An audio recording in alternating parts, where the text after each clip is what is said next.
Cuba rejects the United States presidential memorandum that strengthens the economic, financial, and trade blockade.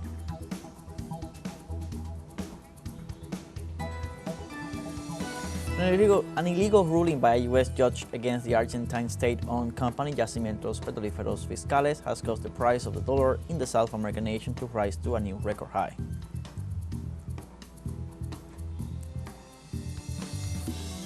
And in Iran, the decree signed by President Masoud Pezeshkian suspend the country's cooperation with the International Atomic Energy Agency come into force as of Wednesday.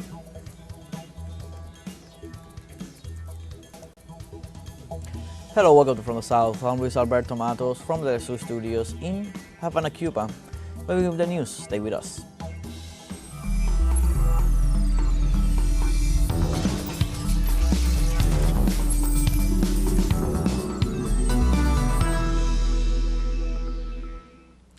Cuba rejects the United States presidential memorandum that strengthens the economic, financial, and trade blockade. Cuban President Miguel Díaz-Canel said that the Trump administration's documents serve the interests of those who profit from the pain, suffering, and deprivation of the Cuban people. In addition, the Cuban Foreign Ministry affirmed that the original text and its reedition include a set of measures aimed at destabilizing the island. Government authorities denounced the promotion of pressure measures on international commercial and financial entities to make their links with Havana impossible.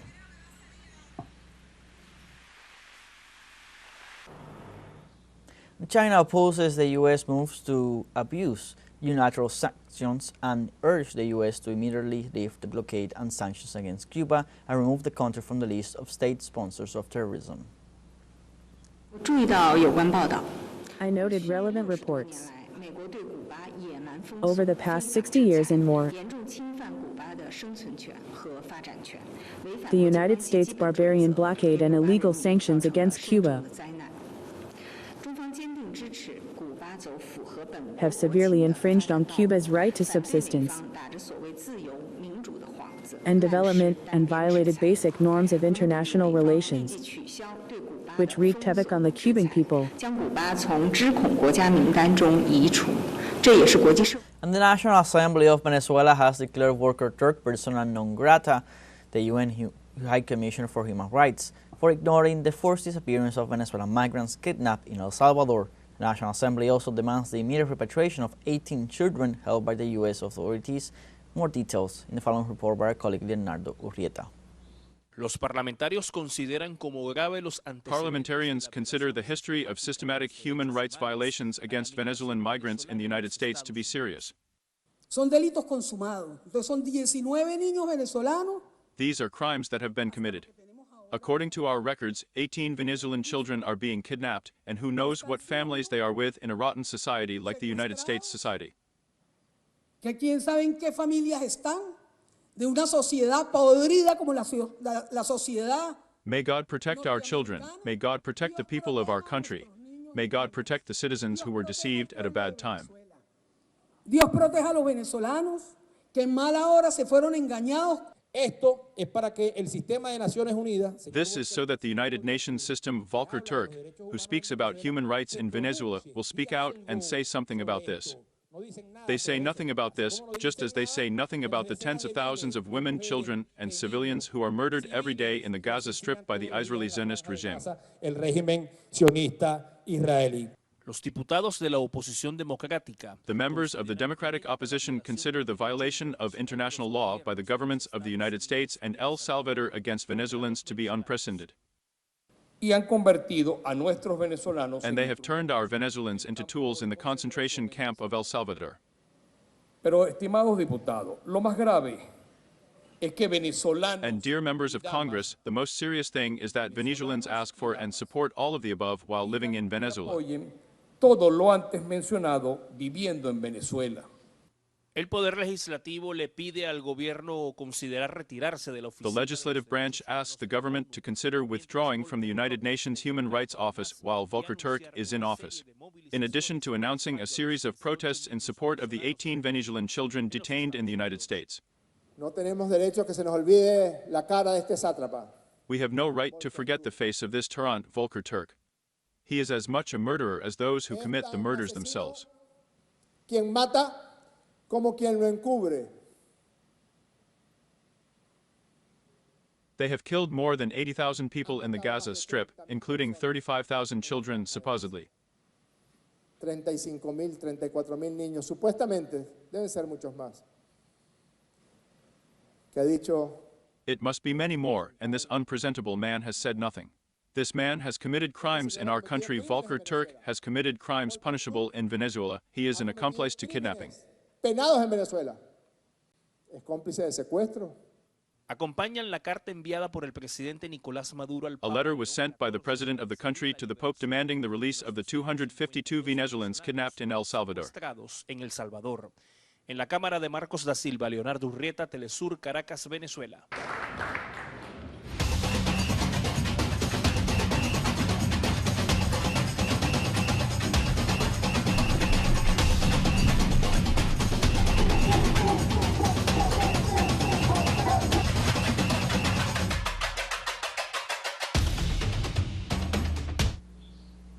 In St. Vincent and the Grenadines, 2025 Carnival celebrations continue with emphasis on the legacy of traditions to the new generations.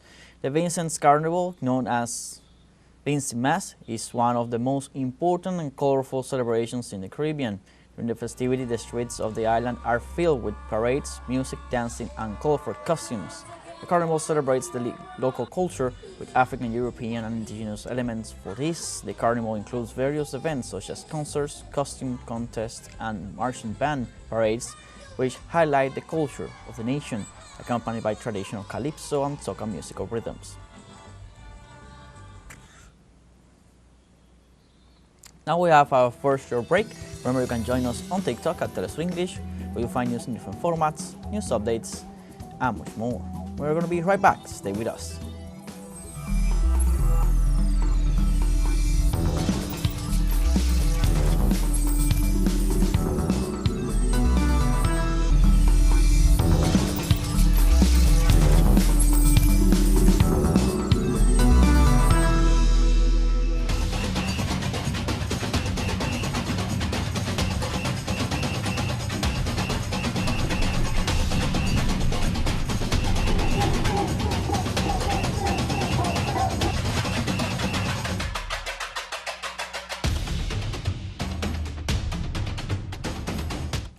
Welcome back. As we have been reporting, carnivals are in full celebration in St. Vincent and the Grenadines. Let's go live with our special envoy, Belén de los Santos, to learn more of what is happening right now. Hello, Belén, welcome. Hello, Luis. It's a pleasure to be here, and it's truly a pleasure to be at this really a Caribbean paradise that is St. Vincent and the Grenadines. We are very close to the capital, Kingstown, and we have been reporting that Vincimas is underway, the very own St. Vincent Carnival. Very important for this nation, very important for this people who have been preparing for this, not only in this St. Vincent, the main island, but also in the Grenadines with different events. Let's recall that officially this is taking place this week, and it has started last week as well, and it will continue until Tuesday when it will end with the Mardi Gras masquerade. Also Monday we'll have a very important two-bird celebration where people celebrate with paint, and it's a very colorful party that really unites everyone out in the streets. During these days before those main events, we are watching and seeing different activities throughout the city and the different cities, and particularly here in Kingstown, we have a lot of activities, and we were focusing on the cultural relevance, and we were saying that a lot has to do with honoring these two musical rhythms that are the calypso and soca. And let's learn a little bit more on these. The calypso, traditional Caribbean rhythm, original from Trinidad and Tobago, and very important in this Caribbean island. It has its own celebrations here and its own tradition in St. Vincent and the Grenadines. And we were saying that one of the main events is the selection of the Calypso monarchs as the soca monarchs. That is the best of the best in a competition that is really about showcasing different talents.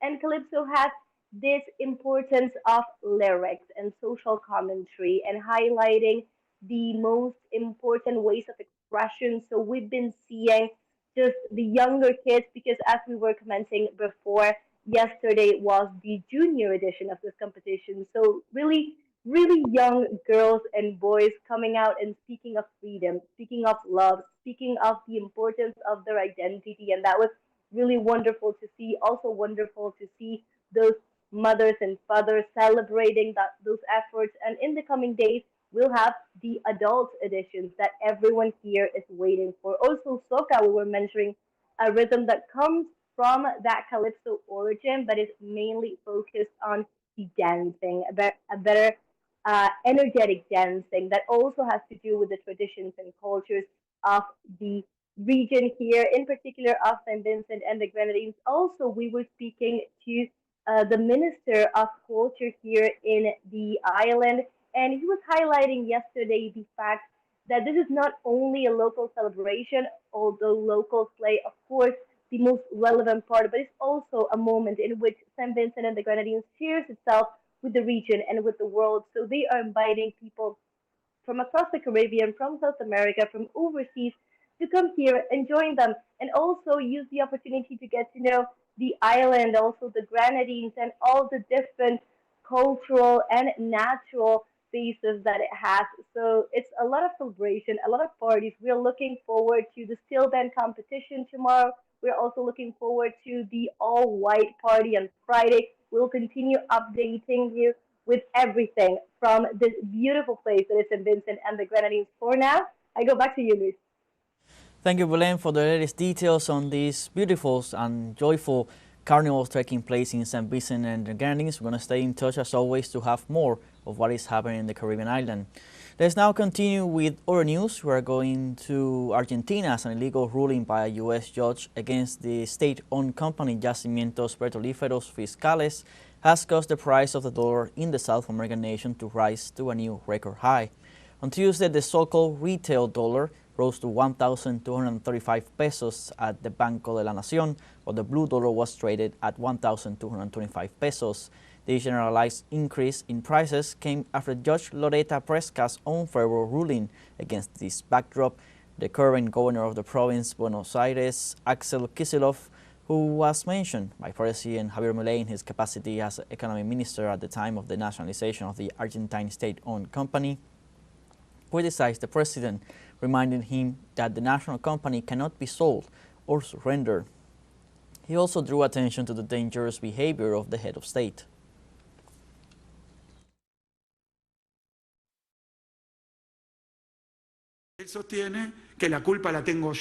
He claims that it is my fault, or it is the fault of those who participated in the expropriation decision.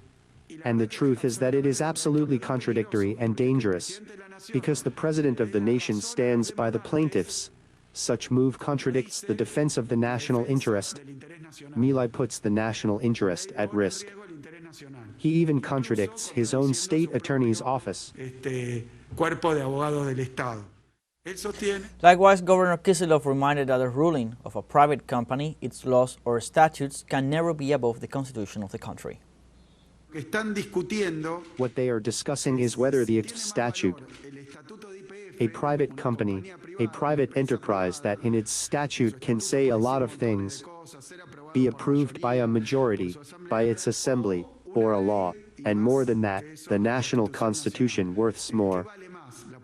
The power it has, in addition, it is duly explicit, it is not subjected to any other domain, nor any other regulations. The power to expropriate that the national constitution given, or the expropriation laws. There is no way that someone can consider that because the statute says one thing or the other, so that he claims that if control is taken, one must pay to a certain minority group, or not, bidding a purchase option as happens with the statute to all shareholders for extremely high values. Well, none of that is above the Constitution and Argentine laws. And on Tuesday, for the first time in Costa Rica, the justice system requests the suspension of the immunity of a president in office. The Supreme Court wants to investigate President Rodrigo Chavez, accused of corruption, with 15 votes out of 22. The highest court of justice approved the request to the legislature to investigate the president's involvement in the assignment of a contract for $400,000 with financing from the Central American Bank for Economic Integration. The court wants to investigate the accusation that President Chavez asked a businessman for $32,000 in exchange for a contract with the presidency. Both the head of state and Minister of Culture, Jorge Rodriguez, are suspected for embezzlement in the contracting of companies.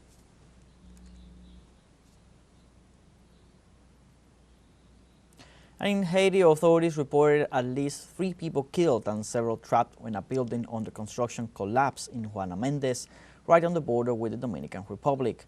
Witnesses report that several people were inside the building at the time of the collapse, some of whom were sleeping when the roof collapsed. Rescue teams made up of the police, civil protection, and the Brigade of Security of Protected Areas are working at the site. So far, they have recovered the lifeless bodies of 3 victims, while the exact number of trapped people is still uncertain. The rescue work is complicated and dangerous due to the weight of the concrete, which slows down the operation.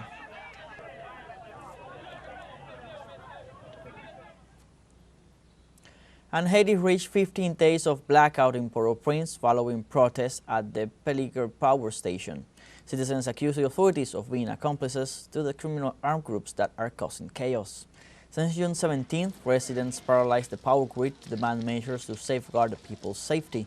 They also ask authorities to put an end to the security crisis caused by the paramilitary armed groups while assuring that the members of the Presidential Transition Council are in disagreement with the government and divided among themselves, which does not help to solve social issues. Civil society members say they do not need dialogues, only the guarantee of security to restore power in Port-au-Prince.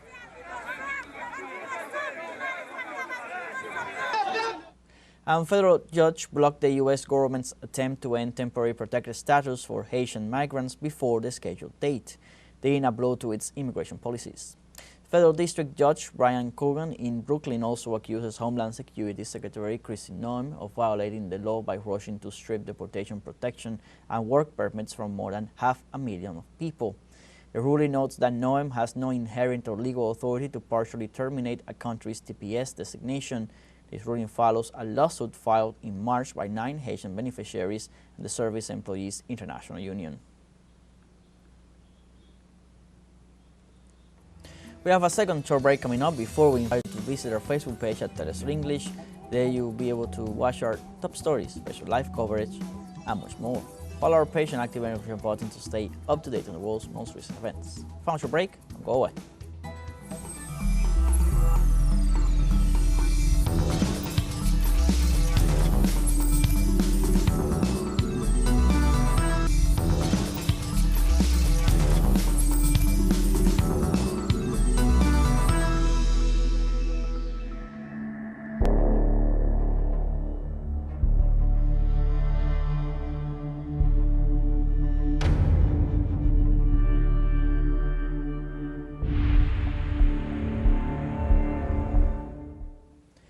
Welcome back.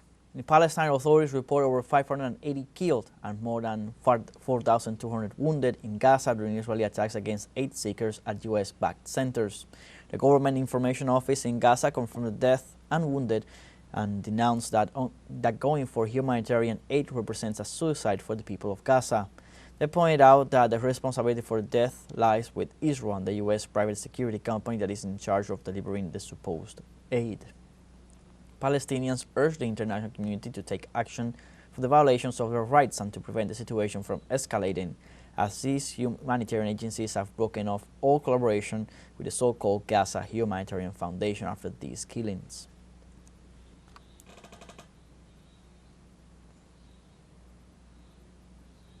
And Zionist Israeli forces also assassinated on Wednesday the director of the Indonesian hospital in the Gaza Strip, Dr. Marwan Sultan, in the western part of the coastal enclave. Palestinians claim that Dr. Marwan was killed along with his family following drone strikes on his residence that also left several injured.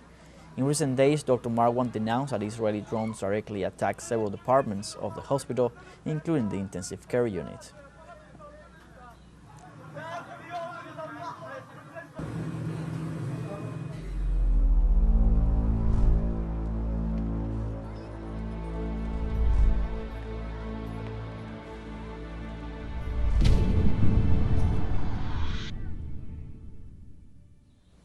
And in Iran, the decree signed by President Masoud Pezeshkian suspended the country's cooperation with the International Atomic Energy Agency comes into force as of Wednesday. The proposal for this bill was previously submitted to Parliament, where all 221 members voted in favor of it. Parliament President Mohammad Bagher Ghalibaf said that at the time that the organization's president Rafael Grossi had not even formally condemned the attack on his territory. Tehran claims that the organization has lost all credibility worldwide. The Iranian Foreign Ministry also published a report that was sent to the United Nations, showing that Grossi had prepared a biased report that served to endorse the attacks on its energy facilities.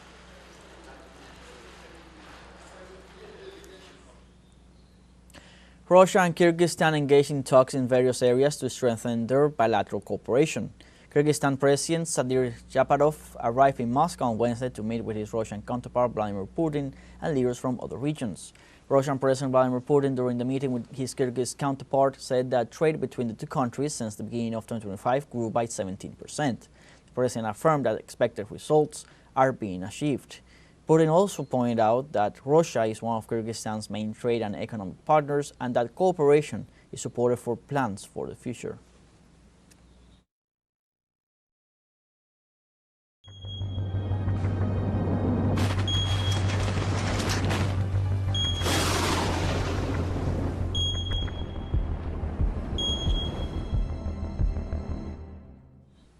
An unusual and dangerous storm system hit New South Wales on Australia's east coast, triggering evacuations, flash floods, warnings, and extensive damage. State emergency services reported that around 200 properties in Burial Lake have been affected by flooding. Authorities have issued warnings for communities from Queensland to Vega to be on the lookout for severe weather. Heavy rains continue to impact the southeastern part of the state, with isolated rainfall of up to 120 millimeters forecast. Conditions were expected to improve during the course of the day. Meanwhile, security agencies recommend maximum caution.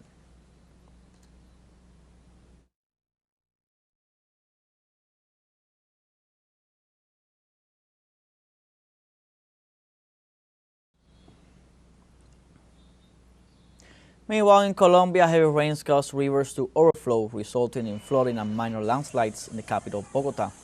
The local authorities in Villavicencio reported that 18 areas of the city had collapsed due to flooding, while no injuries have been reported so far. Homes have been damaged and streets obstructed by mud, fallen trees and debris.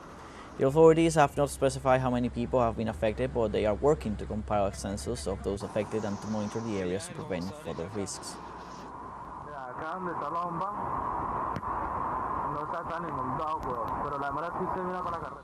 And due to the red alert caused by extreme cold, the Uruguayan government has opened a new shelter to protect homeless people.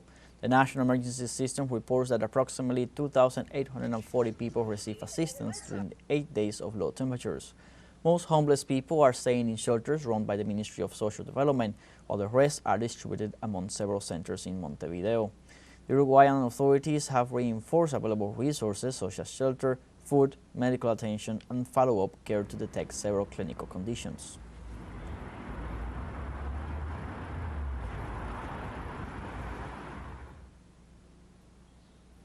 Like this, we have come to the end of this news brief. You can find these and many other stories on our website at telesurenglish.net. Join us on social media: Facebook, X, Instagram, Telegram, and TikTok. For TeleSUR English, I'm Luis Alberto Matos. Thank you for watching.